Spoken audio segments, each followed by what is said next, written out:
But what is best in life? Open step, fleet horse, falcons at your wrist, and the wind in your hair. Wrong! What is best in life? To crush your enemies, see them driven before you, and to hear the lamentation of their women.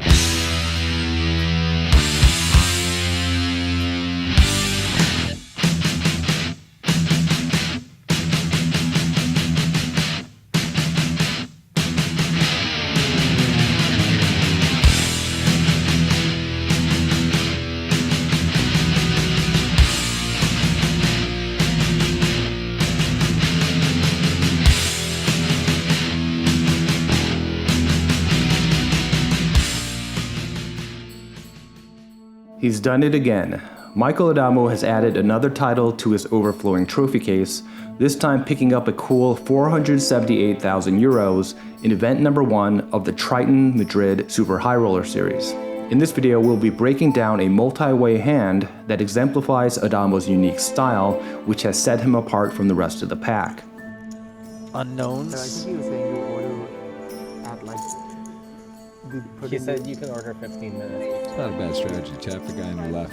We're gonna make that guy a little more happy with you than Right. Keep those 3 bets at bay. Ace 5 you suited for I Addamo. think 15 minutes before Shoots the it up. hour. Is when they start. Is when An you attractive can order. Queen Jack suited for Ponakovs. It doesn't really open, but they won't serve it to you. No, because it's not from here. It's from like Ben said it was from like a restaurant he's been to like in the city. So you have to just like do like delivering food like every hour probably. Is how it's working. Decides to flat. 9-6 suited for The divorce. Chinese menu here.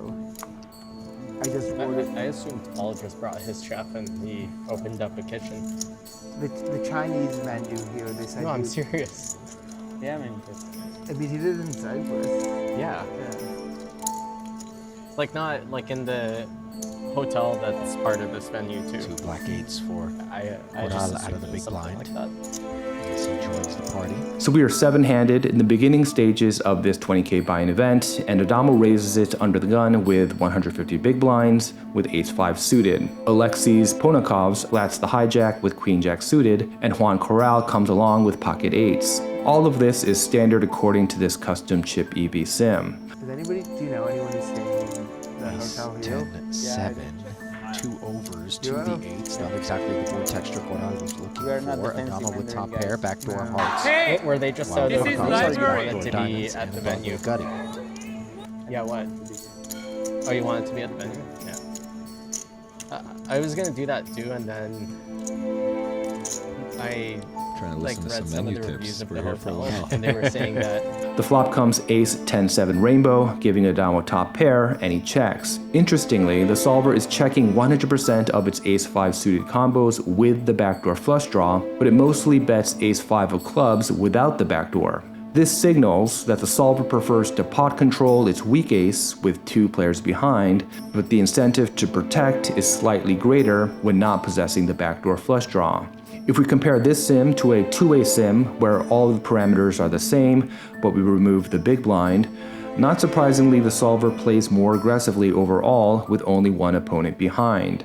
And the primary difference here is that the solver increases its aggression with bigger sizings. This makes sense since although the hijack's range is tighter, the pre-flop aggressor has a nut advantage with full combos of aces, ace-king, ace-queen, ace-10, pocket 10s and pocket 7s, whereas the hijack should have 3-bet a number of these hands. But with the additional opponent in the big blind, Under the Gun plays more passively multi-way, both in terms of its betting frequency and sizings. Addamo might have I'm some like, tricks these are as the he two chooses things to I can't check have. instead of c-betting with top pair. What's wrong with air conditioner? 13? apparently, well, or at least some people were saying it doesn't like go low enough. I mean, Man with the plan, he has got the best hand, and he's got his opponent betting a gut You shot have to backdoor turn the flush fan on draw, to so max. I don't did turn believe on. he's And going to then play it this takes as a a little check bit, fold, but- so see if he I mean, Mandarin was just check really calls. I mean, it's tempting also to not choose a because, great like, kicker, right? I think it basically makes like one sense, of just the kind of best in pot the world, control, right? maybe Yeah, get some worse it's hands to so bet. nice. It's one of the, like, if it's not the best hotel I've stayed at, it's like one of the, like, top 3 or something. Adamo's a guy, though, if you try to predict what he's going to do at all times, he can definitely throw some curveballs at you. Facing the check, Alexis bets around 70% of the pot with his gut shot and backdoor flush draw. With Addamo passing up on c-betting, it weakens his range significantly, and the hijacked cold calling range is quite tight and strong, so he should have a number of high equity hands that want to build the pot. However, according to this sim, the solver prefers the smaller third pot bet with its entire betting range. And this passivity is also likely a byproduct of the hand being multi-way. Even though Addamo checked, as we mentioned, his checking range multi-way should be stronger than his checking range heads up, and of course the big blind is still left to act. Juan then folds his pocket eights and Addamo calls, both of which are standard. Dangerous to try to be guessing what he's doing. Oh, what a beautiful card for him on the turn, as he has picked up the nut flush draw to go with top pair and has decided to check once more. Panakov's unimproved here. Yeah, Panakov's has a gut shot still. He's not going to get his backdoor equity coming home there. And if you see, there's only 93% chance for Addamo. That means there's 3 outs, not 4, because that king of hearts will be problematic, putting a straight and a flush on the board. So for the opponents, and he is going to slow down. The turn is the 6 of hearts, which is a good card for the hijack for a number of reasons. One, as we discussed on the flop, when Michael passed on both c-betting and raising Alexis's bet, it made it much less likely that he was holding a strong hand. And the 6 does not significantly improve Addamo's range, which means it remains mostly capped. It is possible that he has 8-9 for the straight, but the hijack is actually much more likely to hold this combo. On the other hand, Michael should have a number of decently strong hands in his range that check call the flop, including weak aces and lower pairs. So Alexis can't just blast off with his entire range, and therefore a check or big bet makes sense in this spot. In terms of Alexis's specific holding, barreling probably would be okay, but he does have a number of better draws here, including combo draws such as King-Queen, King-9, Queen-Jack, and Jack-9 of hearts. And so the solver generally prefers to preserve its equity in position with the gut shot, which likely would not be able to withstand a raise. Instead, the solver prefers to pull some bluffs from weaker pairs that are unblocking the numerous Broadway straight draws in Michael's range. But the rate for the Mandarin is like really high, isn't it? Like, Addamo does have the best hand to go to river. No, it's 5. Shut the fuck up! With the Triton. No, I mean like if you just went Outside, online. I saw like 1100. Yeah. And what is the Triton rate? 500? For my business. Oh, so they do it So for Addamo the players, just like for whoever not playing debating here. Is it good enough to value bet? Do I just check? Let my opponent maybe bluff, but as he checks the turn, maybe he's just checking back and decides to go for a very small bet.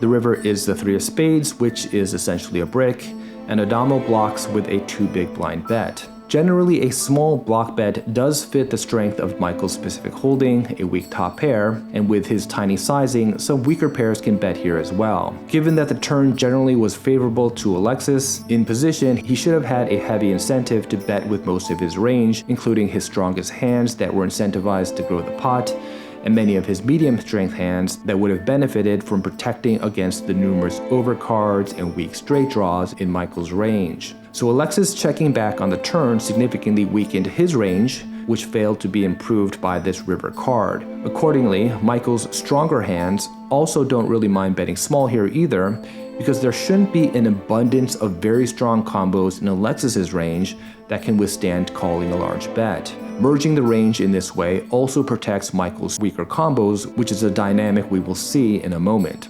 Maybe like 360, I think, or 360, I think.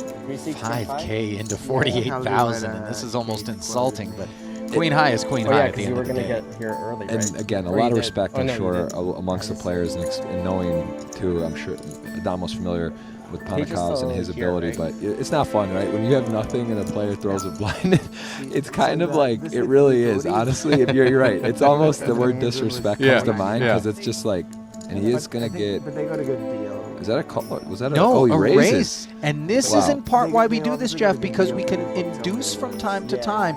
And Panakov's 5xing to 25,000. Page was going to...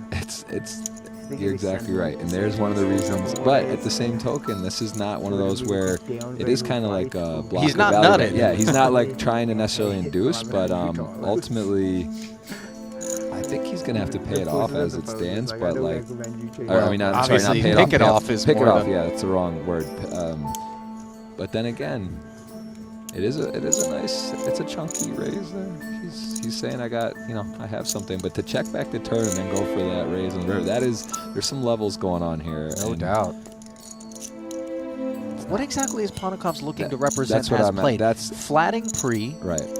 Firing on the flop, checking back on the turn, and now suddenly raising the river after the 3 of spades rolls Right. off. What would you makes check? sense? What hand would you check on the turn for value? And now, does you hit ace-3 suited and you hit the river like that? You're checking back. That's like set of 3s somehow. You bet the flop and then check back turn and hit your hand. And get a look at that racing pulse there on Ponikov's. Make no mistake, Addamo taking all of this time is absolutely paying attention to every aspect of this situation, including any of the physical tells he might be able to get off of Ponikov's. That said, it's not a given that we've correlated it to him being light. Some people have the nuts and they do that. Yeah, you're on the bright lights, you're on camera.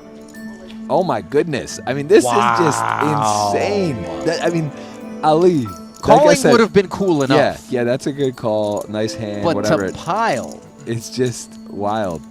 Ladies and gentlemen, I give you Michael Addamo. It's fun to be here. This is what, this isn't the final table yet. It's early, but it's fun. And Ponikov's is thinking, you know what? You mess with the bull, get the horns, kind of laughing. And no doubt. So Alexis decides to raise with his thin air, which the solver does fire at a low frequency, though it appears that there are some better bluffing candidates in his range, including 8x or 9x, which block the straight, and pocket 5s, which unblock Addamo's mediocre pair autofolds. And then Addamo shoves it back into Alexis's face, which we see the solver actually does do at a low frequency. So what type of witchcraft is this? As we noted earlier, much of Michael's range was using the block sizing on the river, including many of his strongest hands. This means that if he's balanced, he should have some value raises here, which in turn means that he must also have some bluffs. So where do these bluffs come from?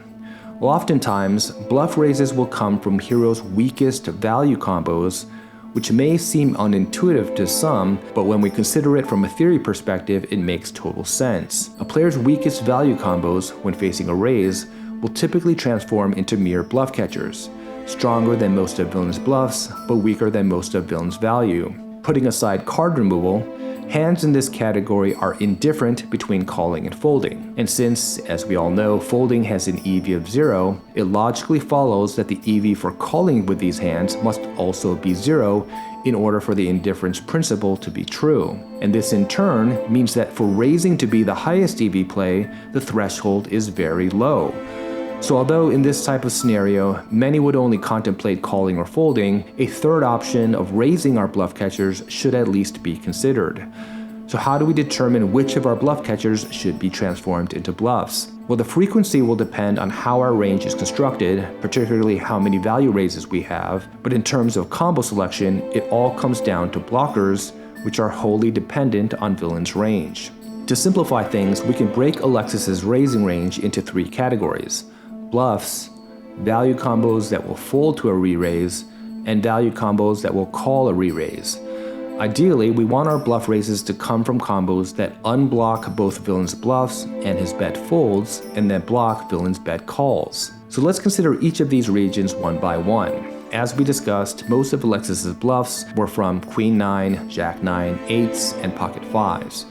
Alexis's bet fold range will consist of his weakest value raises, which in all likelihood are his strong top pairs, ace-king, ace-queen, and ace-jack, to the extent he has these combos in his cold calling range. And his bet calls will of course be his strongest hands, 8-9 for the straight, pocket 10s, 7s, 6s, and 3s, and probably his 2 pairs as well, ace-10, ace-7, ace-6, and ace-3. So with all this in mind, although some of these good and bad card removal effects overlap, which complicates things, we can reason our way to identifying our best bluffing candidates by thinking about how our combos interact with the most prominent regions in villain's range. Although 8x and 9x are both in villain's value and bluff regions, since he should have more value than bluff here on the river, holding an 8 or 9 is likely a positive factor overall. So ace 8, ace 9, 10 9, and 10 8 are likely decent bluffing candidates. King 10 also appears to be an okay bluffing candidate since it blocks 10 and ace 10, and the king blocks a smaller portion of Alexis's folding range compared to something like Jack 10, as it is much more likely that Alexis has ace Jack in his range compared to ace King, and none of his bluffs were coming from the King X region. And finally, since ace X comprises both Alexis's folding and calling range, it's probably somewhat a neutral card from Michael's perspective, but the kickers are not. In that regard, these lower ace-x combos appear to be decent bluffing candidates as they block a number of Alexis's 2-pair combos, but don't contain a queen or jack, which make up a significant chunk of both Alexis's bluffing and folding range. As for ace-5 in particular, raising is plus EV, but only marginally so. This is likely due to the fact that a decent portion of the hijack's bluffs were coming from pocket 5s. That being said, if either Addamo or Alexis have 5-4 in their range, then the EV of raising ace-5 would likely improve. In any event, the important takeaways from all this isn't to memorize the optimal bluff raising combos in this particular spot, because none of us will ever encounter it again. Rather, the takeaways are twofold. One is to understand the salient factors that should be taken into account when deciding whether or not to bluff raise, and two, perhaps even more importantly, is to recognize how a player like Michael Addamo is able to repeatedly find these sorts of out-of-the-box maneuvers, which have in many ways defined his very successful career. Before most decisions, even seemingly routine ones, Michael will slow down and stay in the moment, weighing his options. The reality is that creative, profitable plays come from a place of thoughtful deliberation, where each decision is viewed as a unique and vital opportunity to crush your enemies and greedily extract every last ounce of flesh.